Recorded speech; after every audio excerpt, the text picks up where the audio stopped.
So, ngayon, ituturo ko sa inyo kung paano mag-report nung invite ninyo, no, na hindi nag-reflect. Click nyo po yung invite. Tapos makikita nyo dyan yung mga in-invite nyo. Ngayon,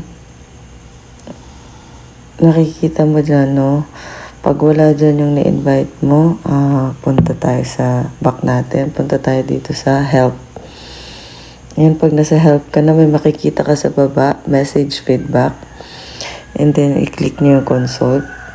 And then, may makikita ka dyan, invitation reward. And then, dito mo po ilagay yung concern. Sa akin kasi ni-ready ko na siya. So, ito yung message ko. Ika-copy ko na lang.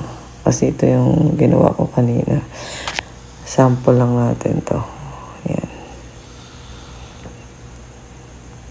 So, nandiyan na siya. And then, dito may photos. Add picture. Tapos i-click mo lang. Ganon. Yung mga concern. Diba? Tapos, sa baba, may kita ka done. Okay, mag-attach na yan. And then, click submit. Yan lang po. Ganun lang ka-easy. I hope natutunan niyo po yun. And para rin po hindi rin masayang yung effort ninyo dun sa pag-invite. Syempre, kaya tayo nag-invite is para kumita, no? Magkaroon ng commission incentive. So, ayun.